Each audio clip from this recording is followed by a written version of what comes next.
Good morning and welcome to another Instant Pot recipe. It's just a quick one this week.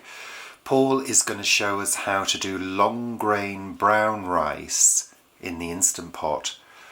Okay, Paul, over to you. So, what we got then? So, I'm using 500 grams of rice, but we're actually going to work out the rice and the water using a measuring jug because we're doing it by volume rather than by weight. So we're going to have the same level of rice to the same level of water. If you wanted to just use like a cup of rice and a cup of water, that's absolutely fine. So Paul, we're just going to pop this rice into the jug so we can see how much we've got. A little bit awkward here because the bowl's a little bit bigger than the jug. There we are. Okay, so we can see that we've got how much? This is the level here. It's basically, what's that, half a litre. So we're going to be using the same amount of water Absolutely. as there is rice. Yeah, but first off I'm just going to put this into a sieve and run it under a tap just to get any dust that might be on the rice off, and then we'll put it into the Instant Pot. So you're going to pop the washed rice into the Instant Pot? Yeah. Okay. Great. Try and get all your grains in there. And then you're adding the same volume of water, cold tap water, Yeah. straight into the Instant Pot as well. I'm just going to push those grains down into the water. Okay, so we make sure that all the grains of rice are immersed in the water. We don't need to stir it? No, that's it. Okay, great. And then we're going to put the lid on, seal it, and cook it for 15 minutes on high pressure.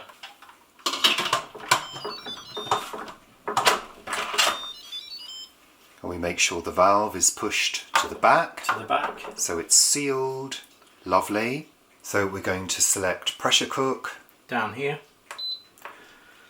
It's already set for 15 minutes, but if it wasn't, you'd use these to just toggle the amount of time up with the plus or down. And it's already set to high pressure, so we're cooking 15 minutes. And take the keep warm off. And then what we're going to do is let that come to pressure, then the little valve at the top will pop up. It'll cook this for 15 minutes, and then we're going to do a natural pressure release on this. So we're not going to do a manual pressure release like we've done before. So the pressure cooker's doing its thing. It's just come up to pressure.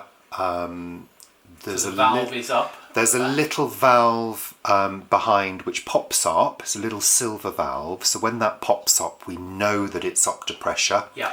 And the pressure cooker begins its cycle by beeping, and you can see it says 15, just about there.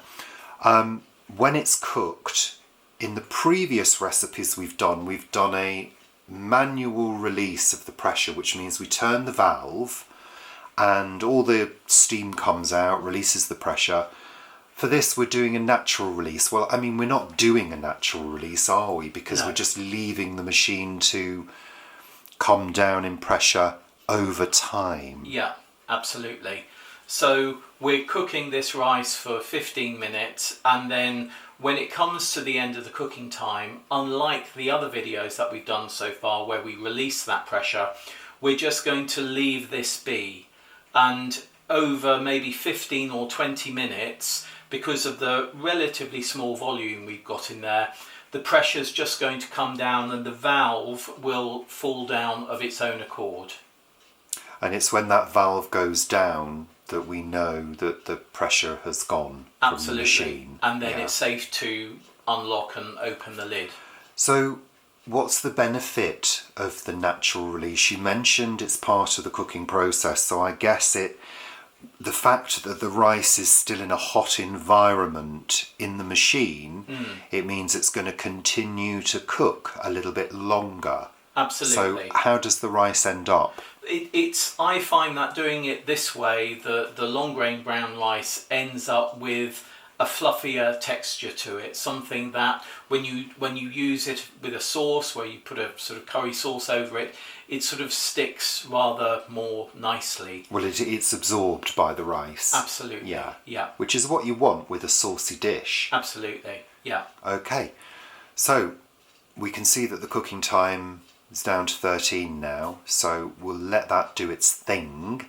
And we will come back, I don't know, in about 40 minutes or so. Yeah, I would say sort of 35, 40 minutes, something like that. When the pressure has naturally released, and we'll have a look at what the rice looks like. Does it also absorb all the water, Paul? Absolutely. So this is an absorption method. So we won't have any liquid in here to drain off, as many people sort of do when they're doing things on a hob. They'll do rice in a large volume of water, like you might do pasta, and then drain off the water. In this case, there won't be any water to drain off. And I guess also the other question that people might be asking is, why haven't you seasoned it? I haven't seasoned it. I mean, if you wanted to put salt in there, then you could put a teaspoon of salt in there if you wanted. But I don't like seasoning rice because I like whatever we're going to put in there, or whatever sauce we're going to be using, to be the seasoning that also gets added, into that rice. Yeah, I mean, we don't tend to season rice and pasta. No. Because, frankly, we've got too much salt generally in our diets. So, yeah. Okay, we'll come back later and see how it's done. Great. Okay, so the cooking time has finished and the natural release has occurred. So it's taken how long, Paul? I think it was about 20-25 minutes. Okay, and we can tell that the release has occurred because the valve has dropped. There's a little tiny valve, which we've shown you on previous videos, and that's dropped. So we know that the pressure has gone from the machine. I guess we double check by opening the valve, Paul? Yeah, I'm still going to open the valve. And obviously nothing has come out. That shows that all the pressure has gone, all the hot steam has naturally released. Yeah. So the next step is to open the lid and have a look inside. Okay, there we are. So you're going to fluff it up with a fork, Paul. Yeah, and you can mostly see the top looks sort of quite brown. That's because some of the sort of colour has come to the top, but as we sort of fork it, it'll just get forked back in. You can see how that rice is all loose grains. And it's always best to fluff rice with a fork rather than a spoon. Why is that, Paul? Because it keeps the grains. If you pull sort of with a spoon, you're sort of compacting the grains. If you fluff with a fork, it's keeping them separate. So we'll put a few bits of rice into a bowl so you can see it. So there we are, there's some cooked rice. Yeah, the grains look separate, it looks very appealing. Absolutely. Lovely. So I guess some people might be saying, well, all that time I could have just boiled it on the hob. So, what are the benefits really of cooking rice in the Instant Pot? I mean, for me, it would be that I don't have to worry about hot water on the hob, the pan with the rice boiling over, making sure that the pan is sealed because of the absorption method. What would you say the benefits are, Paul? I think all of those, and also just ease, because literally when you know what you're doing, you just bung the rice in, bung the water in, switch it on, and then you can go about and do whatever.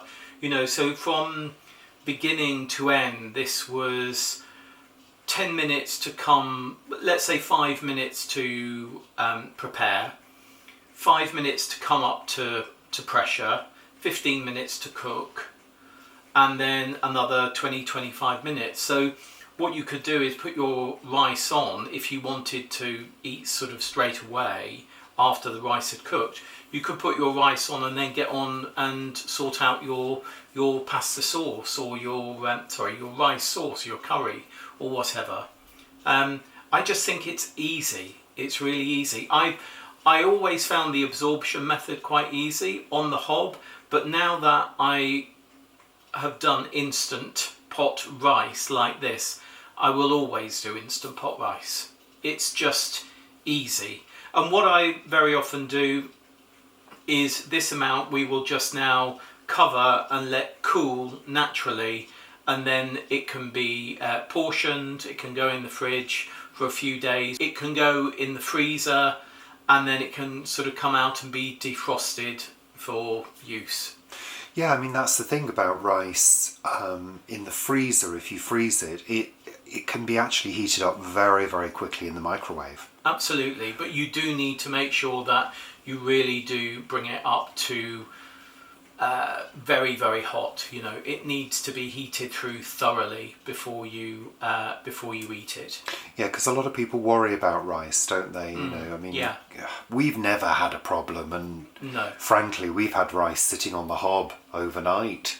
Yeah, yeah. And we've fried it up the next day. And of course, for things like fried rice, egg fried rice, you're far better using rice that has been cooked and is cold, rather than cooking it fresh like this and then using it straight away. And I guess also when you're boiling rice as well, you've got the issue of having to drain the hot water, which can be a bit of a risk. Yeah, I mean, an awful lot of people who do cook rice from scratch put rice, as they would do sort of pasta, in a large amount of boiling water, and there is that risk that when you take that to the sink to drain it, that, you know, you could splash yourself. Splashes and spillages and burns. Absolutely. So it takes all of that risk away as well. Yeah. Great, so that's how you do long grain brown rice in the Instant Pot. Yeah. Thank you very much, Paul. Thank you, Richard. And thank you very much for watching. See you next time. Bye.